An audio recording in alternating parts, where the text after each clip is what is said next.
government, and campaigning is at a feverish pitch. There were rallies back being held by top guns, both the Congress and the BJP. The Prime Minister is going to be holding a roadshow in Jaipur in just a short while from now as well. Politics around caste and a clamour for caste census seems to be the Congress pitch, who is hoping to buck the historical trend of a rotational party storming to power in the state. Now, while releasing their manifesto, Congress Chief Mallikarjun Kharge reiterated a charge the Congress has made in the past, and this was a direct one at the Prime Minister. Mallikarjun Kharge said that Prime Minister Modi's community was not backward earlier, and that when he became the Chief Minister of Gujarat, he put his caste in the backward classes category so that he could manipulate that tag. Prime Minister Modi faked the tag was the allegation the Congress made. He also said that the Prime Minister might not oppose a caste census because it will benefit him and people like him too. Now, this is the latest in a string of attacks that have been made by the Congress party. During an election rally today, Rahul Gandhi said that PM often talks about how there is no caste in India, but there's only one caste, and which is the poor. But in reality, there's another caste, and that is of billionaires, taking a jibe at the Modi government. He said that the caste census is an X-ray of the country. It is extremely necessary to be conducted, and the Congress, when it comes to power, will do so in Rajasthan. But let's take a look at this manipulated OBC tag remark that came to the fore from the Congress party. Does that claim hold any water? Was it really under Narendra Modi as Chief Minister of Gujarat that the caste he belonged to was notified as the OBC community? Well, Narendra Modi belongs to the Modganchi caste. It was added to the OBC category in 1994. This is what the Gujarat government had said when the allegation was first made. The Social Welfare Department of the Gujarat government has passed a notification on the 25th of July in 1994. It includes 36 castes as OBCs. In the list at number 5B was the Modganchi caste that has been mentioned. The caste was amongst, the caste was included amongst the OBCs when the Congress was in power. This was the Congress Chief Minister. 5 years later, the central government too notified this. They added this particular caste in the backward classes list. Now, was there a translation error? Whether that prompted the Congress to make these comments, that's a question that everybody is asking. Now, let's talk about Congress and Rajasthan. It's a state that is steeped deeply as far as caste politics are concerned. The OBC vote is an important vote bank. It's being courted by all parties. There are 200 seats in Rajasthan Assembly. 30% of the elected MLAs are from the OBC communities. BJP holds all 25 parliamentary seats in the state. 11 MPs are OBCs of the BJP. According to the 2011 census, scheduled castes comprise 17.8%, scheduled tribes comprise 13.5% as the population of Rajasthan. As per the NSS, as per the NSS, the population of other backward classes in the state stands a little over 50%. So this is something that both the Congress and the BJP are mindful of, and that's really our big debate tonight. Why are we seeing this OBC war? Why are we seeing this caste pitch? And who exactly is going to be benefiting from it?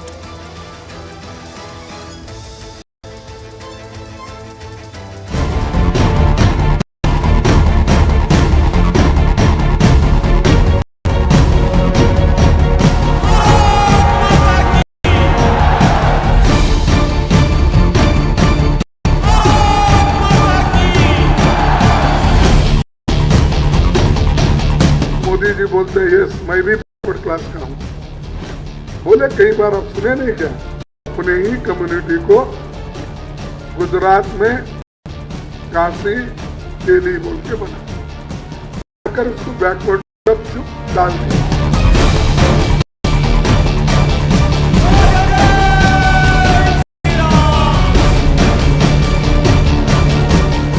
अब एक बार फिर जातियों के आधार पर देश को और समाज बांटने का काम कर रहे हैं। ओबीसी को आरक्षण देने, ओबीसी के विषय में बात करने का मुझे लगता है कि नैतिक अधिकार कांग्रेस पार्टी के पास में नहीं है। जब मंडल कमीशन को लागू करने के लिए देश भर का युवा आंदोलनरत था, तब इनके नेताओं ने किस किस समय में क्या क्या प्रतिक्रियाएं दी थी, वो आज भी देश का ओबीसी समाज भूला नहीं।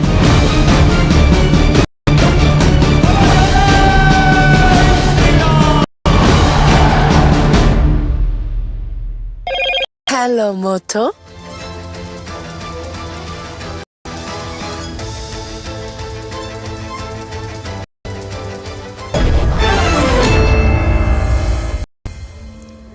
Joining me on this broadcast, spokesperson of the BJP, he'll join us shortly. Siddharth Yadav, advocate Khadial of the Congress party is with us. Sab Tiwari, a psephologist, will join us shortly as well. Senior journalist Javed Ansari on this debate. But let me begin by asking the Congress's spokesperson.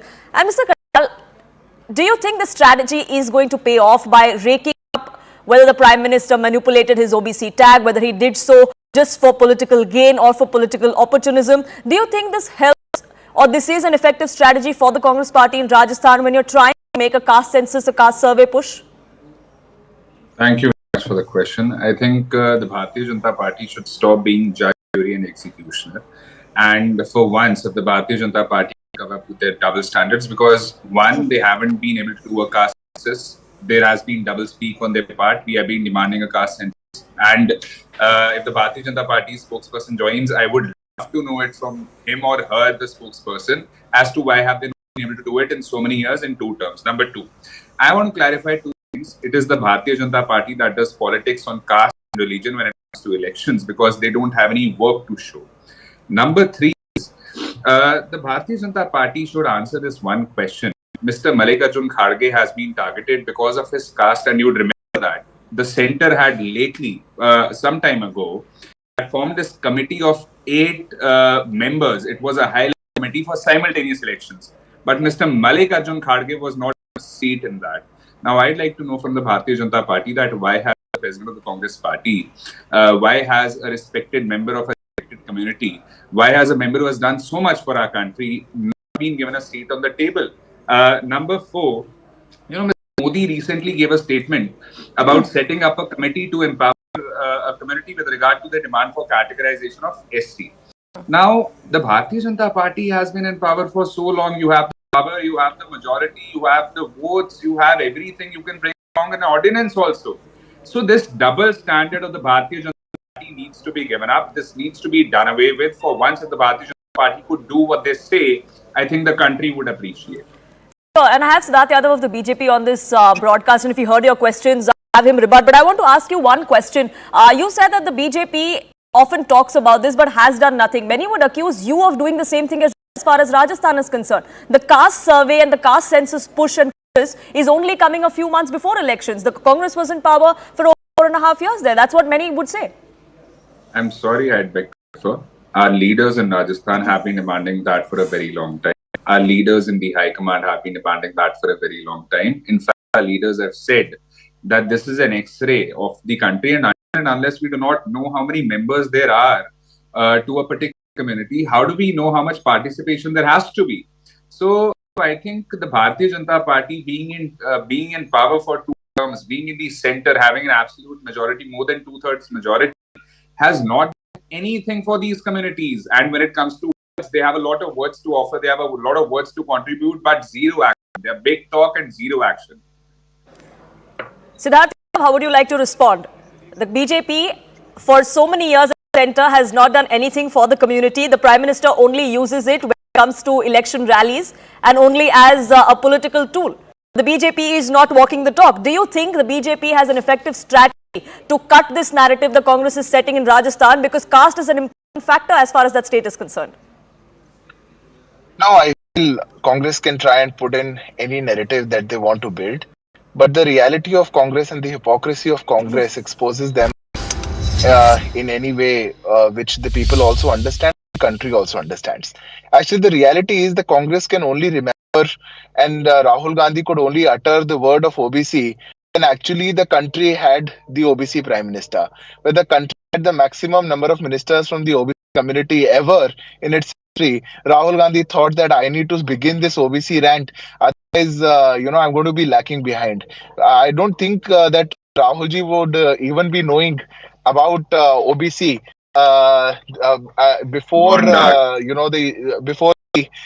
before someone would have told him before 2018, 2017, or when he was in power. The reality is that the Bharatiya Janata Party government has done the most for the OBC community. It is the first time that the National Commission for Backward Classes was given the constitutional status. And I would like to ask my friend today, before leaving this debate tonight, please answer. The NCBC Commission bill was brought to the Parliament in 2017. The first time the National Commission for Backward Classes was given the constitutional mandate, the constitutional right. Why did Congress party oppose it? Why did you oppose it? We brought the Vishkarma Yojana. We made the fisheries department. We gave the maximum scholarships for OBC. We have done the most. Where are you?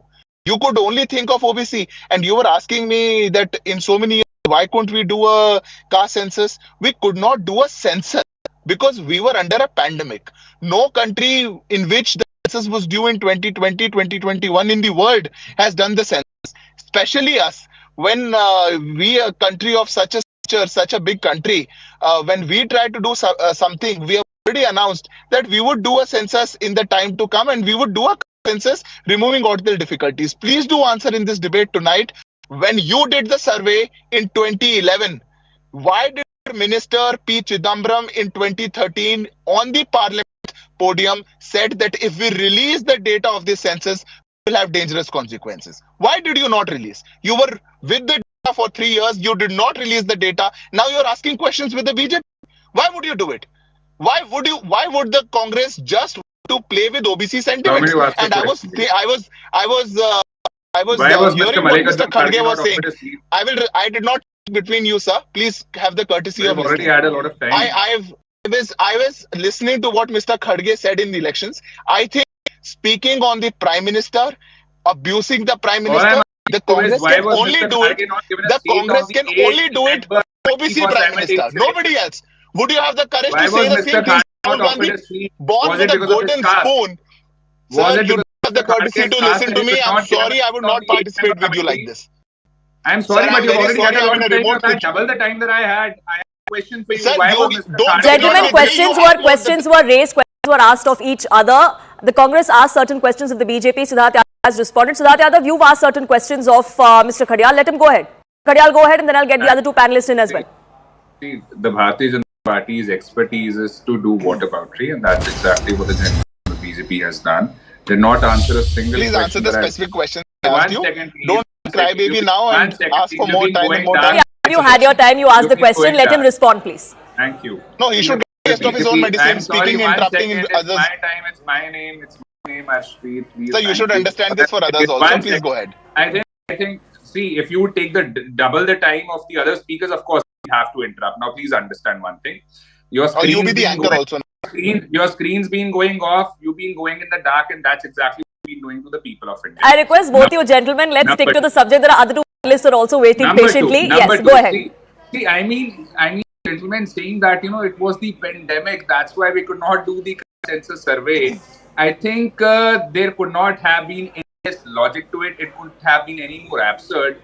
I mean, 2 terms, you could have brought an ordinance for all the communities that you've been promising should be provided the SC categorization. Why have you been promising and not doing anything about that? Number 2, I asked you a categoric question. Why was Mr. Khadge not offered a seat in the 8-member committee that was to look into simultaneous elections? Was that not because of his your leader, Adhiran Chaudhary, who was ordered that position, did not participate? Your leader was there to participate and did not. Gentlemen, unfortunately, we are digressing. We're talking about Rajasthan, we're talking about the strategy, but both parties seem to be taking into account as far as wooing a certain community is concerned. We're talking about the OBCs, and I want to get in the other two panelists on this broadcast as well. I want to get in the psephologist, and Amitabh Tiwari, what is your sense as far as the caste arithmetic in Rajasthan is concerned? The kind of pitch that the Congress has been making as far as the caste survey is concerned, as far as OBCs are concerned, do you think that is something that is going to work for the Congress party, or is this going to be an uphill battle irrespective?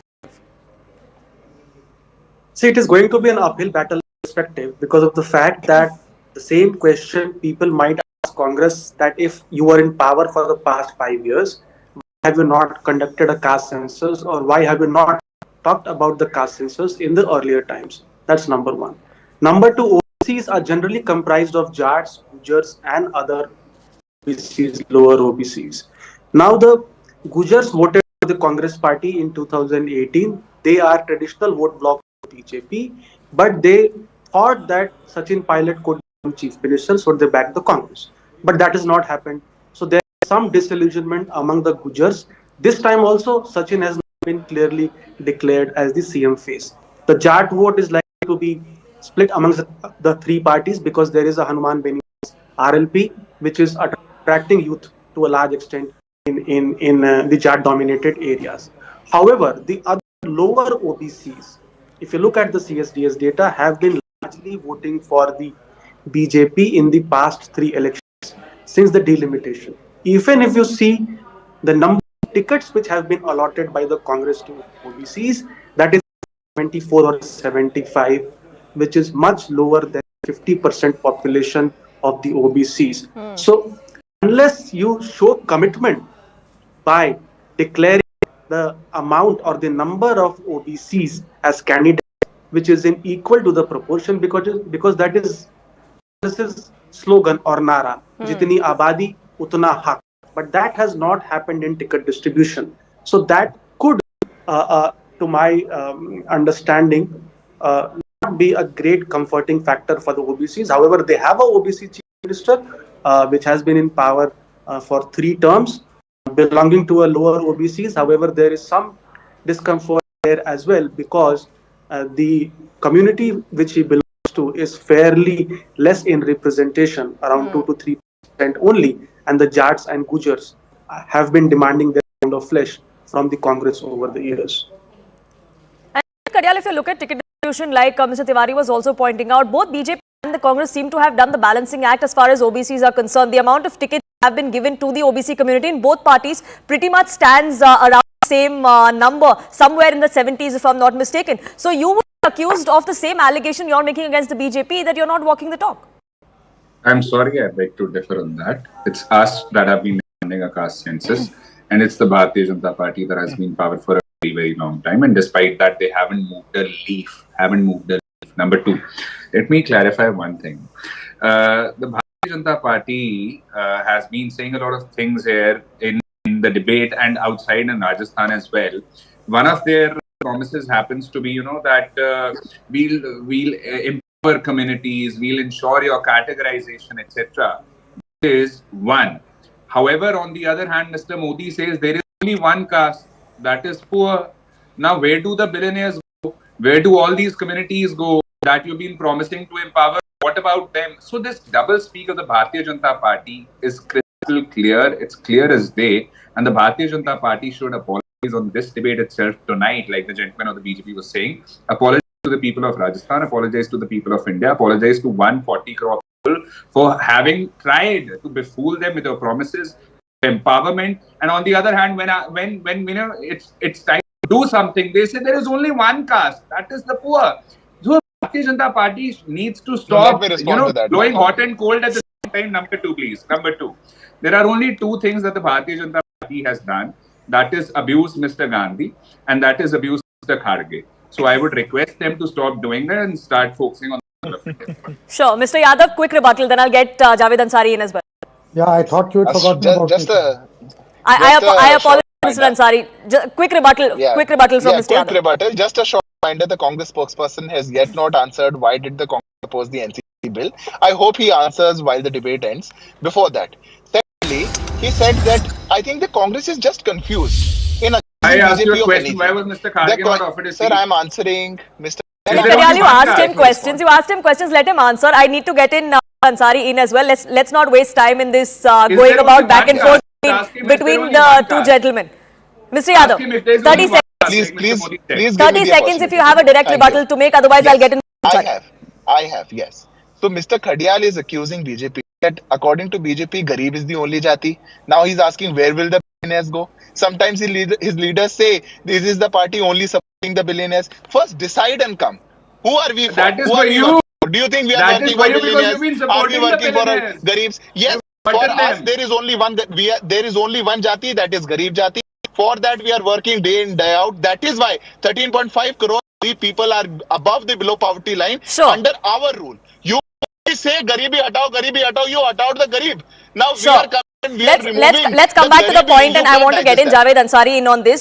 Javed Ansari, I apologize for having made you wait for so long, but we're talking about the caste census, the caste survey push the Congress and the India bloc is trying to make, not just in Rajasthan, but around the country as well. They see it as an antidote to the BJP's Hindutva politics. They think that perhaps the umbrella Hindutva vote will and it will benefit them. But as far as Rajasthan is concerned, do you think that strategy perhaps may not work and it actually may backfire, because then the dominant caste will perhaps only get pushed further towards the BJP?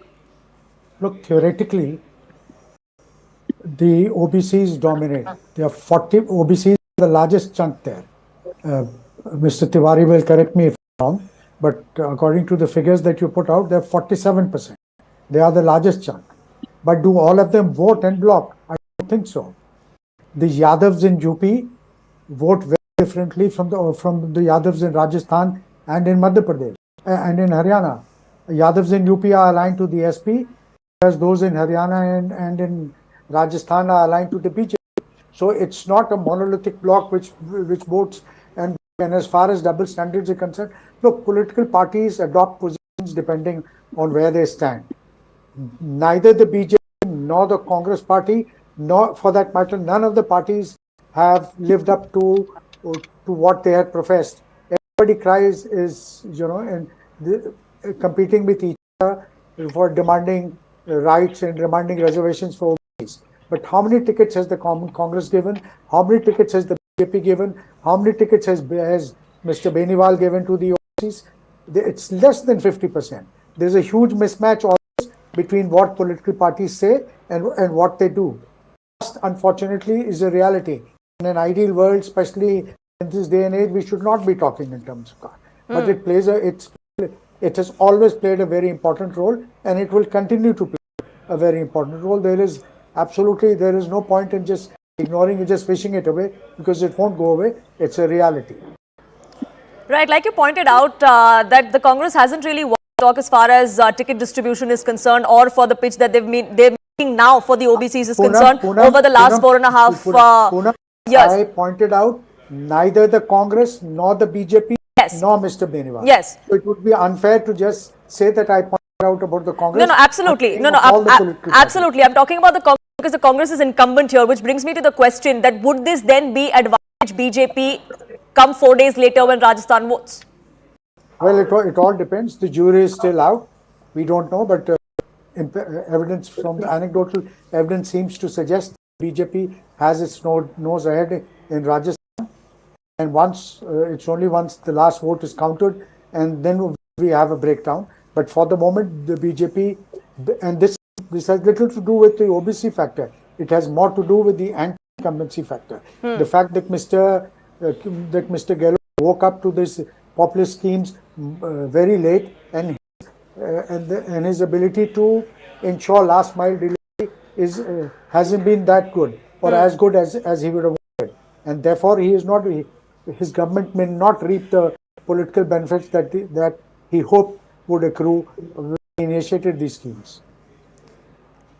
Right, so many factors that are going to be at play when Rajasthan votes on the 25th of this month. The pitch that the Congress party has been making as far as a caste survey is concerned, the push that they've been making for OBCs, does that actually resonate with voters, or will it only consolidate votes for the BJP further? We'll find out in a few days from now, but unfortunately I have to leave it at that. That's all the time that I have here on this edition. I thank you all gentlemen for joining us here.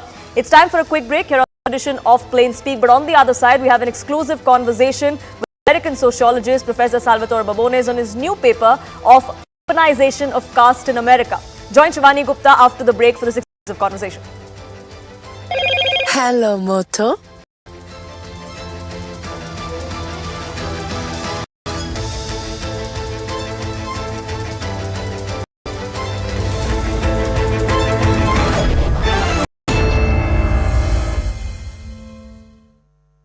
Powered by, and I think that should be something this morning, or if it's not this morning, this afternoon. So I'm confident with that. In fact, that's why I'm confident that one way or another, whether it's method 1, 2, 3, 4 or 5, those men are coming home, all of them. Sir, your message to the family members of the people who are stuck inside, sir, because they are waiting to hear something, they are waiting to, these visuals have definitely instilled some confidence, because your words are definitely going to help them, sir. Whether it's your husband, whether it's your son, whether it's your nephew, whether it's your grandfather, whoever it might be, they are coming home. And the team are working around the clock 24/7 to bring them home. And that's why I'm here. That's why the member nations who stand behind me, the hundreds of experts who can't see but are on my shoulders, are all here joining the team here. The experts, the real experts, are right here, and we're bringing them home. Absolutely. Definitely, sir. You have worked all across the world, sir. How difficult is this Himalayan terrain since been over here, sir? How difficult. This is the most difficult. And each morning I come to work, you'll see I go and do a little prayer, okay? We need all the help we can get. And if Carly is listening, please, we want them back. And so I'm here. This is the most difficult geology on Earth. The reason you've got a collapse in the first place is because it's so difficult. The reason for building the tunnels is because it's such difficult terrain, because you see the road always being destroyed by avalanche. So it's worth it. Mightn't feel like it's worth it, but it really is worth it. These tunnels will be a game changer. But we've got our work cut out for us now. It's not over. Like, please, I have a smile on my face. I'm feeling confident, but that's because I'm confident in the team. We've got a huge job ahead of us. It's still done until I see those 41 men and not hurt anyone in the process, then I'm happy. Okay. So keeping in mind the safety of the rescuers as well, Yes. what steps are being taken, sir? How can we ensure the safety of the rescuers on this difficult terrain, sir? So this is a really good question, because of course we don't want anyone else hurt. We've already got 41 men in peril looking after, and we don't want anyone else hurt. So if you were to go down the tunnel, which I'm assuming you haven't been allowed to, and there's a good reason for that, it is dangerous in there, okay, what you'll see is tunnels, actually protection tunnels in place within the tunnel for the workers there. So enormous lengths are being made to protect the rescuers from what could be another collapse. So let's not rule that out. We've got a very unhappy mountain and unstable, and so again the team here have gone to enormous lengths to protect the people doing the rescue. So, and that's one of the reasons for the delay. It's not a delay because people aren't valuing life, it's a delay because people value life so much. And for me, that is just the most wonderful thing to be a part of, and to actually work with a team who are so passionate about getting these men home. So, sir, you beat us in the World Cup. Hopefully, we'll get some. That We'll me. work as That a team me. and we'll Yeah. get some sort of victory over here. Yeah. Sir. So I claim to be good at tunnels. I am the worst cricket player. If we played cricket, you would thrash me, no problem at all. Tunnels, okay. Cricket, no. All the best, sir. Fingers crossed. Thank you. Hopefully, we'll see them out very, very quickly, sir. I'm looking forward to doing this interview with some smiling faces up here with us. Definitely, sir. Definitely, sir. Thank you so much for your time, sir. Thank you. So, as you heard there, that yes, the confidence amongst rescuers is increasing by every passing minute, because we have seen that finally that debris which was seeming to be impenetrable has finally been penetrated. The first visuals have come out. Food is constantly being supplied, and work from all the 5 angles is now going on. Within the next few days, with the kind of confidence and the kind of confidence that these rescuers have, we can expect that we can get those first visuals of these people coming out safely. The visuals that we have shared with our viewers right now, these visuals actually tell how the people inside have are high on confidence, and finally they have access to people outside. A communication link has been established, visual link has been established, solid food has been given to them, and also from all the 5 ends, continuous work is going on to make sure that all these people are taken out safely.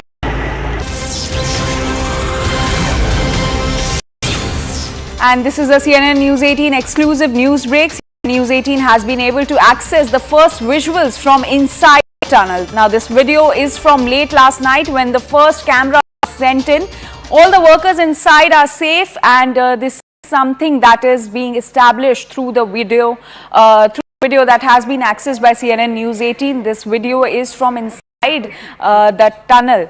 The video is on screens right now, and this is the latest video that we've able to access from inside the tunnel. And in the video, it can be seen all the trapped workers are safe, and this is what is being established by the visuals from inside the tunnel. Remember, even after so many days, the 41 workers are still trapped inside the tunnel. Rescue operations are underway, and now joining us live, joining us on this story is Anshul Singh, who has been tracking all. Salvatore Babones, thanks a lot for speaking to CNN News 18. I look forward to another conversation with you on another aspect of politics, not just based in India but overseas. but one that affects India, how India is perceived, or how people in India and overseas are perceived. You come out with another paper of yours, and this one is titled "The Weaponization of Caste in America." This is coming at a time when we see a lot of caste-based activism, especially in American cities. Now, the title in itself is telling us a little bit about what you found. So, I want to begin by asking you, why are you terming this weaponization of caste in America and not say how is it different from actual real activism? It's the weaponization of caste because we have no real evidence of caste-based discrimination in the United States. Of course, there's a history of caste-based discrimination in India. I think that's what a lot of people are counting on in these American caste wars. But the effort to identify the Hindu religion in particular with caste-based oppression, something that is being done in the United States with an obvious intention to discredit Hindus and discredit India more broadly, not something that's actually trying to address a truly existing problem in the United States. I mean, let me just give you one example. In California, there was a bill attempting to ban caste-based discrimination. That bill was proposed by California's first Muslim senator in collaboration with California's first Sikh representative. Okay, so a Sikh and a Muslim, it's almost like a joke. A Sikh and a Muslim went into a legislature, and what was their top legislative priority? Banning caste-based discrimination, when in fact, caste-based discrimination is already banned under California law. The effort was purely symbolic. The effort was there to try to identify Hindus with caste-based discrimination when there's no evidence that this exists in the United States. So one is that your paper has found that there are only about 20 to 25,000 Americans who self-identify as Dalits.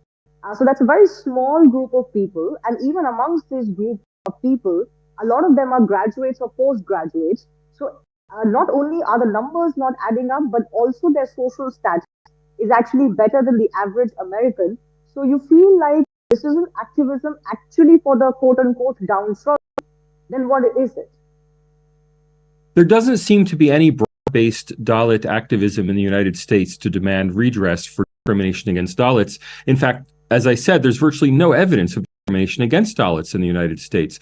Those Dalits who have made it to America are a self-selected tiny elite, mostly of doctors and high-level engineers and graduate students in the United States. That is, they're not people who faced a lot of discrimination in India. Instead, they're people who have been the most privileged among Indian Dalits. Now, that's not to say that Dalits don't face discrimination in India. It's to say that those Dalits who've made it to the United States, which is a tiny elite group, don't face large-scale discrimination in the United States. Yet their cause has been taken up by primarily Muslim American organizations and Sikh American organizations, the very organizations that are often associated with Kashmiri separatist activism in the United States and Palestini separatist activism in the United States. They have taken up the cause, the supposed cause of American Dalits. It is an obvious attempt of an alliance of convenience meant to stigmatize American Hindus. And the whole culture war that's going on here in the Indian American diaspora has this flavor of people taking things that happen in India or happened in India generations ago, attempting to use those as evidence of discrimination in the United States, and getting various American organizations to pass resolutions condemning it. When in fact, as I keep stating, no evidence has been presented that there's any actual caste-based discrimination in America. Your paper is an interesting read from the sense a lot of the numbers or the instances that are cited by these so-called organizations that are raising the issue of Dalit, and the prominent one and the one common link you found is equality labs that has been talked about and discussed quite a bit in India as well. Some of the figures that they're quoting, there is no basis for it. That some of the things that they're talking about, what would be the structure of their activism, actually has no research value or empirical value. Tell us a little bit more about what you found. What is this activism actually based on, if not the numbers are incorrect? Equality Labs is an organization that seems to be run primarily by one person. It conducted a single survey in 2016, and that survey was sent out to a variety of Dalit and other activist organizations. That survey asked people, do you face discrimination in the United States? It came up with some outrageously high figures. Now, I say outrageously high because the figures don't really correspond to reality. For example, they said that 26% of Dalits in the United States had faced violence on account of their status as Dalits. And yet in another place in the same document, they said only 25% of Dalits had faced either physical violence or verbal attacks. Well, those figures simply are not commensurate with each other. On top of that, the idea that more than half, something like 2/3 of Dalits are facing discrimination in the workplace, is at odds with the fact that 80% of the self-identified Dalits who answered the survey were themselves either postgraduate educated or postgraduate students. Now, it is possible for a highly educated person to face discrimination, but when we look for what kind of group needs protection from discrimination in a country, we're not usually looking at the most successful people in the country to ask if maybe they're facing some kind of discrimination. The whole survey was a very amateurish effort that had no basis in reality, in the sense that it wasn't based on a sample of self-identified Dalits. It was actually based on an activist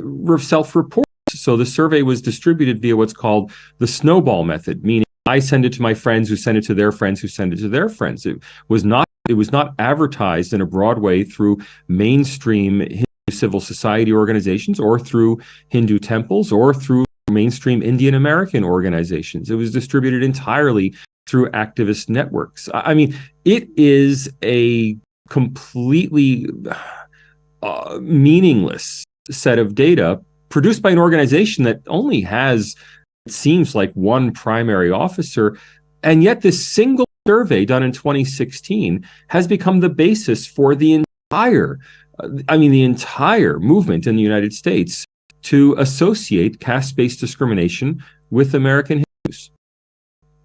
You have, of course, mentioned that there have been, a few instances that have come to light. One, of course, is the SB 403, legislation or the bill that was meant for California. Then there is the Cisco lawsuit where it was alleged that there was discrimination against, Dalit executives and employees. And similarly, one Dalit executive, not even multiple, a single Dalit executive claimed that he did not receive as much of a promotion as he deserved, despite receiving a promotion, let's be clear, but he expected to receive a greater promotion than he got, and blamed this on discrimination against him as a Dalit. So there are these 2-3 things that have happened. There's, of course, a similar move that took place in Seattle as well. How do you look at these movements? And there's been a common link of Equality Labs that you have found, and I urge our viewers to go and read your paper as well to understand more deeply. So what do you make of this movement, particularly from the angle of these groups of Muslim and Sikh organizations, particularly those that have been known to pick up issues that generally in India is looked as anti-India activism? What do you make of this entire movement, and how successful do you think they've been? This is a disingenuous movement, and I say that because this discrimination based on caste is already illegal under most U.S. civil rights legislation. In fact, Governor Newsom of California vetoed the California SB 403 for that precise reason, that it was a superfluous law. And the framers of the law knew that it was superfluous. In framing the law, they actually said in their very first draft, we recognize that discrimination based on caste is already prohibited. This new law is simply meant to provide additional information about caste. Now, not only that, but in Seattle, and then a series of resolutions at universities across the country, at California State University, and then a series of elite universities, mostly in the northeastern United States, there have been resolutions to ban caste-based discrimination. Again, to ban something that's already banned.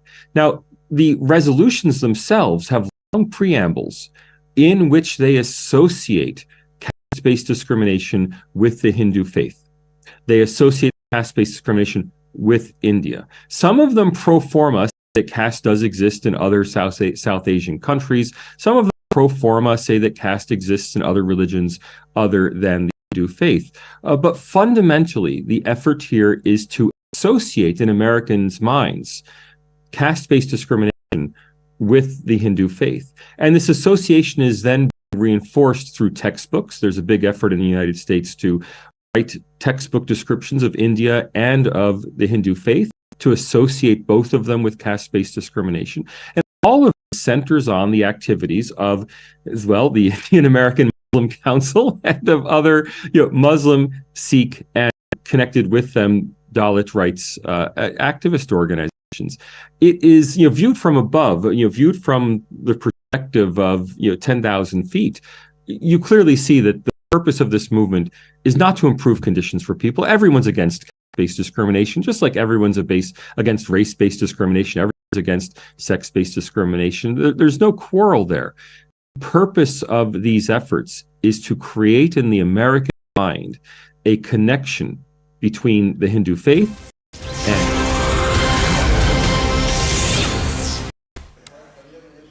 We're cutting across from that to Prime Minister Narendra Modi's roadshow that is taking place in Jaipur, in the heart of the Jaipur city. The battle for Rajasthan is only heating up. Rajasthan goes to polls in 4 days from now on Saturday. 2 Assembly BJP eyeing a return to the state. It's a cyclical pattern as far as choosing parties in the state is concerned. The BJP is hoping that the trend remains and they storm to power come result day on the 3rd of December. Top guns of the BJP are all out in Rajasthan campaigning in the last leg. And the Prime Minister, the star campaigner for the BJP, are holding a mega roadshow in Jaipur. We saw the Prime Minister in Bikaner yesterday where a similar roadshow was held. Today, the Prime Minister is in the capital city of Rajasthan in Jaipur. It started off from the famous Hanuman Temple. Hundreds of BJP karyakartas, BJP workers, BJP leaders, voters have thronged the streets now of Jaipur to catch a glimpse of the Prime Minister. He started the roadshow, like I said, from the Hanuman Temple. It was also a site where several lives were lost in 2008 because of bomb blasts.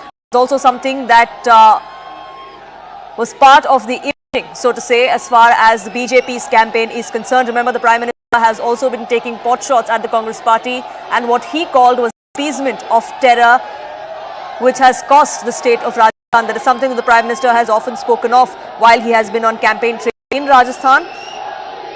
A significant step of optics as far as the Prime Minister starting his Jaipur roadshow from the site of bomb blast that claimed lives back in 2008.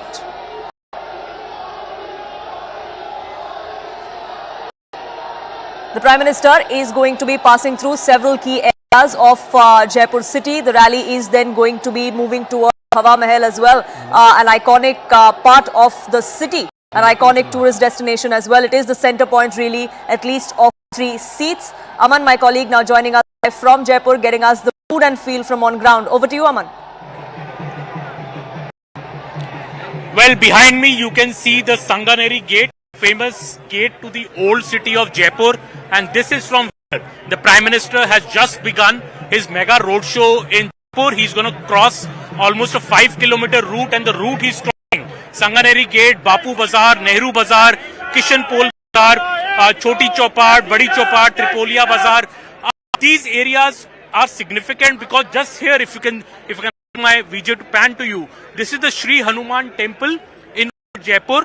And just near this were 2 bomb blasts that happened in the year 2008 when serious bomb blasts happened in Jaipur. In fact, not far from here, and PM will also cross that area, is Kishan Pol area from where the terrorists had in fact bought the cycles on which the bombs had been placed.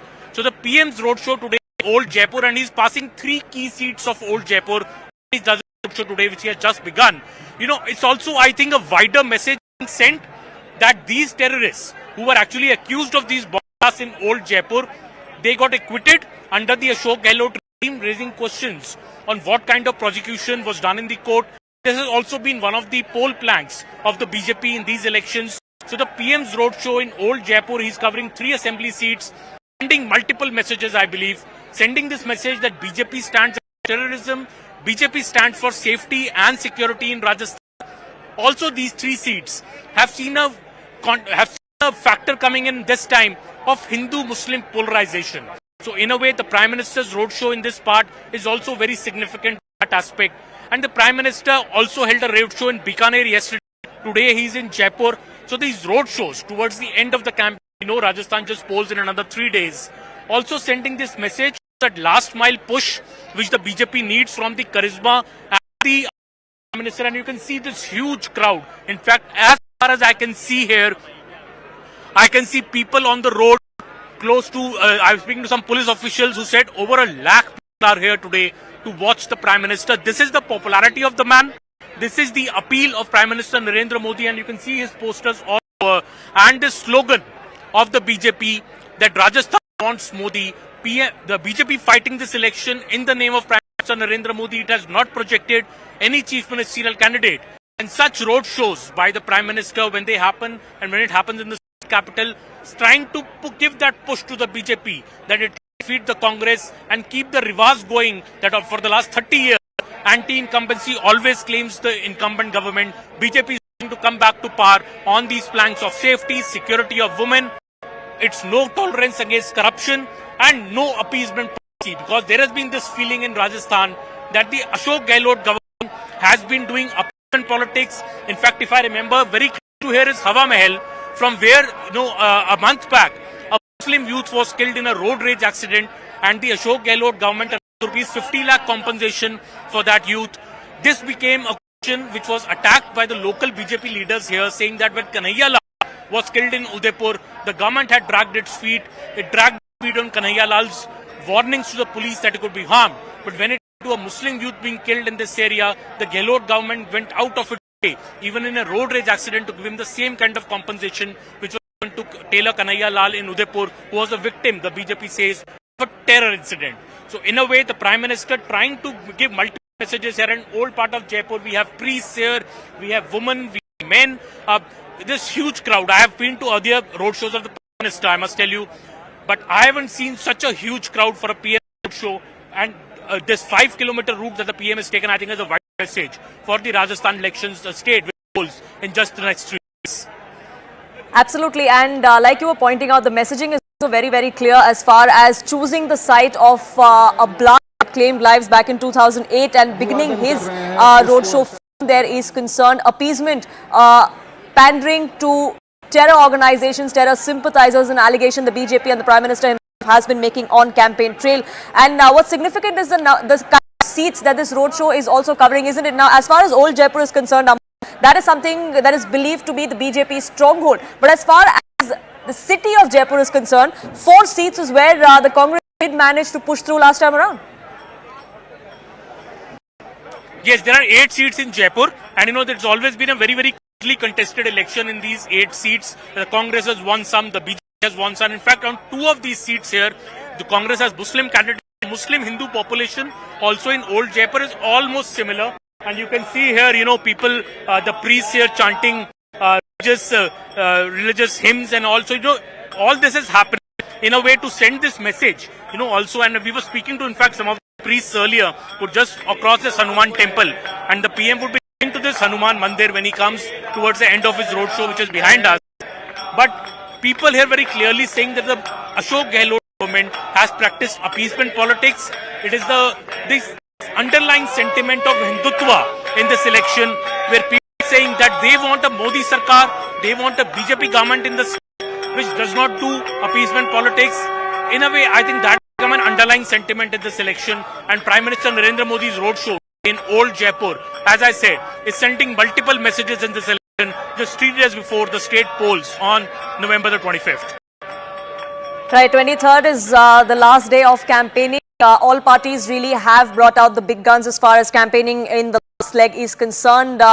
Yesterday, we saw the Prime Minister in Bikaner with a but the kind of response BJP seems to be witnessing in Jaipur today, the BJP definitely is going to get confidence from this, that this is their election to win. Whether this popularity translates into votes not, we'll find out soon enough. But the kind of seats that this entire roadshow is covering, the BJP is clearly sending a message. It is about old Jaipur, it's about terror, it's also about civic issues as far as the walled city of Jaipur is concerned. The Prime Minister has chosen very, very carefully on the kind of constituencies that this roadshow is really going to have an effect on. Interestingly, Aman, as far as Hawa Mahal constituency is concerned, it has the highest number of Muslim voters, but never has a Muslim candidate ever won from there. Yeah, absolutely. And the BJP's candidate is a saint from Hawa Mahal. The Congress has denied getting MLA Mr. Mahesh Jo's ticket from Hawa Mahal. So Hawa Mahal constituency has become very, very key in this election, very closely watched seat. This is also the seat where I just mentioned the case of this Muslim youth last who was killed in a road accident, road rage incident in fact, and the BJP leaders came out on the streets protesting against why is why is the Congress government going out of its way to announce a 50 lakh compensation for his family. They accused the Congress of appeasement politics. But in this election also, I would like to say here, whatever travel we have done in the BJP's campaign is centered on this issue of appeasement politics, but also on the issue of law and order. That the crime against women are really women are suffering in this state. Some very drastic incidents of crimes against women have happened in Rajasthan. So the BJP is saying that it will ensure that women are protected, there is safety and security, that there are no terror incidents in Rajasthan like the ones which happened in 2008 under the UPA. The BJP's agenda is very clear. While the Congress is back totally on its 7 guarantees in these elections, the cash told for women, the free the cylinder at ₹500, the old pension scheme, the Chiranjeevi medical insurance scheme, the Congress banking on this, what they say is a developmental agenda, a positive agenda.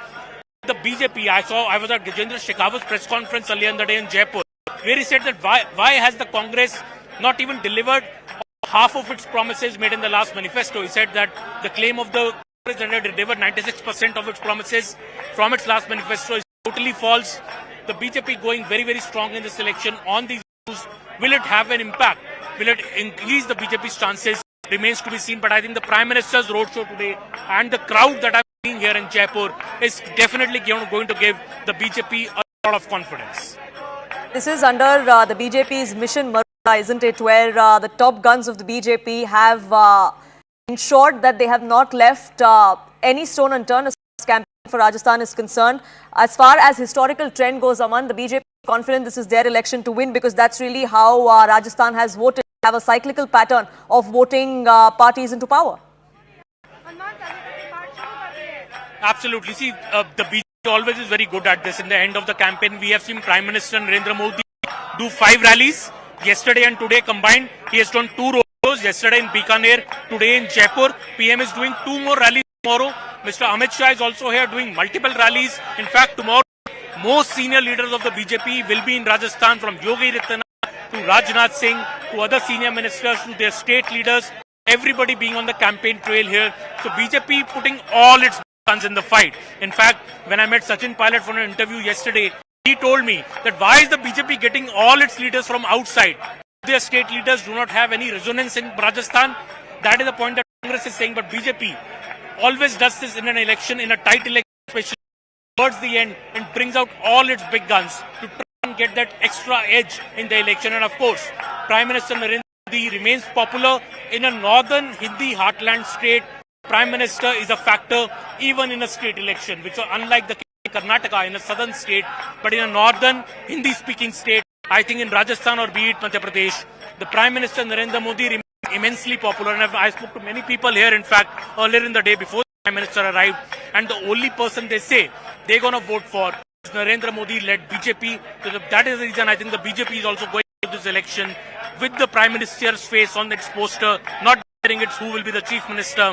BJP essentially telling the people, vote for the name of Modi and trust Modi to choose your next Chief Minister of Rajasthan. And the Modi factor, the Modi magic is what the BJP has banked on pretty much for every state election. They believe that's really the wave to ride on, and that is something that has reaped them dividends across states. Rajasthan would not be any different as far as Modi's or BJP strategy is concerned, isn't it? Absolutely. See, as I said, Prime Minister Narendra Modi remains immensely popular in Rajasthan. If you see, I think every poster that I see here has Mr. Modi's face. You know, you can see that Modi says Modi Sathe Rajasthan. So it's a saying in Rajasthan that Modi Sathe Rajasthan. You know, this entire route of 4.5 to 5 kilometers is splattered with Mr. Modi's face. BJP is very clear in this election. They will go with Prime Minister Narendra Modi's popularity. His appeal in the last elections also, 2018, if you remember, though BJP lost the election in Rajasthan to Mr. Ashok Gehlot, it swept all the 25 Lok Sabha seats in Rajasthan. So in a way, BJP knows that its best bet going with Mr. Narendra Modi's face. Who will be the chief minister after the election? Will it be Vasundhara Raje again? Will it be somebody like Diya Kumari? Will it be somebody like Gajendra Shekhawat, the union minister? Or will it be someone else? The BJP is telling the people, trust in Mr. Modi to choose your next chief minister. And this cyclic nature of politics in Rajasthan, which we have seen in the last 3 years, always the incumbent being voted out. So the BJP is very clear that tradition will be followed by the people, and this time BJP feels there are strong issues against the Congress government. There are strong anger amongst people, BJP feels, against the local MLAs of the Congress party, and BJP thinks that the anti-incumbency is going to claim the Congress, whatever the Congress may say on the front of its various guarantees or braveries, that how the BJP is describing it. A complete sweep as far as Lok Sabha elections in 2019 is concerned, given that this election in Rajasthan comes just a few months before the big 2024. The BJP is hoping really not just to ensure that they have a jumping victory in assembly elections now, but also that it reflects in 2024. And the kind of strategy as far as ticket distribution is concerned, Aman, for the BJP, several of those members of parliament who won in 2019 are now contesting elections at the state level. Yes, there are over half a dozen MPs. In fact, there is Rajyavardhan Rathod, there is Diya Kumari. BJP has put it, even, Baba Balaknath Alwar, who's the MP, is also contesting the election. So BJP is putting all its big faces of the state leadership also in this election. There is a strategy behind it to get that edge, because that MP fighting the election is also expected to impact the various MLA seats in his constituency. He will work harder, the BJP feels. And of course, this healthy competition, because the CM face is not clear. So every MP who's fighting the election of the BJP is also trying to put in extra effort to impress the BJP leadership to deliver maximum seats from its constituency, in a way to prove that he is a better CM candidate. So I think BJP has twin strategies here to put their MPs in the side, so that there is a double kind of advantage. One, win seats in a tight election, those 5, 6, 7, 8 more seats, if these MPs can deliver those assembly seats. And second, this healthy competition that who will be CM, BJP feels could result in a better performance from all its MPs and all its state leaders. But it's the Modi card that the BJP is banking heavily on, as they've done for all of the state elections that we've seen in the last decade or so. And Aman, we have 2 more days to go, 48 hours before campaigning ends for Rajasthan. What's next on the Prime Minister's docket for the state? Well, the Prime Minister is doing 2 more rallies today. And if you permit me, I would like to speak to maybe a couple of people here who can explain to us the significance of this area, the significance of the PM's road show. भाई साहब, ये जो PM साहब का road show है, यहाँ पे जो लोकेशन है, इसकी क्या इम्पोर्टेंस है, ये क्यों ये महत्वपूर्ण है? क्योंकि ये जो हेरिटेज सिटी है और ये जो धरोहर है हमारी विरासत की, तो ये बिल्कुल आप किसी भी से जाइएगा, मतलब और शहरों में इसमें एक अंतर है कि आप किसी रास्ते से जाओ, आपको क्लियर रास्ता मिलेगा और जाके मिल जाएगा, वो गलियों में नहीं भटकना पड़ेगा। तो अभी जो उन्होंने चुना है, बाबू बाजार, नेहरू बाजार, वहाँ से किशनपोल, छोटी चौपड़ और वहाँ से तिरपोलिया, बड़ी चौपड़ होते हुए यहाँ सीधे आ जाएंगे वो।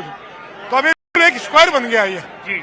और जो महत्व यहाँ पे बॉम्ब ब्लास्ट भी हुए थे 2008 में, यहाँ सांगानी उस दिन मंगलवार का दिन था, चांदपोल हनुमान जी का मंदिर जो चांदपोल में पड़ता है, छोटी चौपड़ के पास में, फिर एक जो बड़ी चौपड़ आएंगे वो गणेश जी का मंदिर है, गणेश द्वादश गणेश बोलते हैं। और एक यहाँ 3 बड़े ब्लास्ट हुए थे, सैकड़ों आदमी मारे गए थे 2008 में। तो ये एक पीएम का मैसेज भी है, एक तरह से आप कहेंगे इस रूट को चुनना, इस एरिया को चुनना, की सिक्योरिटी जो है वो भी एक बड़ा मुद्दा है राजस्थान इलेक्शन में। हाँ, सिक्योरिटी का भी है। उसके अलावा क्या है कि ये जो स्थान अपना जो पीएम साहब ले रहे हैं, ये 4 विधानसभा को कवर कर रहा है। 4 विधानसभा अंतर्गत आती है, किशनपोल है, आदर्श नगर और सिविल है, ये 4 विधानसभा कुछ करता हुआ है। Calculated route as far as Prime Minister Modi's roadshow is concerned.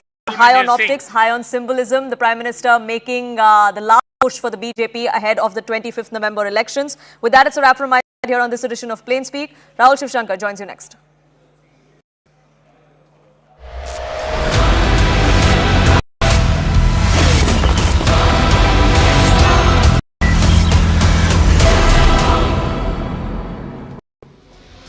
Viewers, of course, we will keep bringing you updates from the Prime Minister's interesting interaction with the public in Jaipur, but we begin tonight with an exclusive story.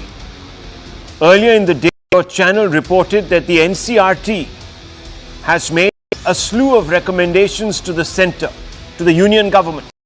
Among them, the country's highest education board has clearances to incorporate lessons from India's classical history. In other words, the NCERT wants the students to learn about Lord Ram and his philosophical thoughts, as well as India's great epics and texts. It is also keen that the phrase Bharat is used to refer to our nation increasingly in our syllabus. This reset is intended to decolonize our learning and reduce its emphasis on Western texts and their study. This was confirmed by the NCERT's director in an exclusive interview to Network 18. The reset is to be welcomed. After all, why, for instance, should students know the philosophical origins of Latin mottos like cogito ergo sum and not ekam sat vipra bahu?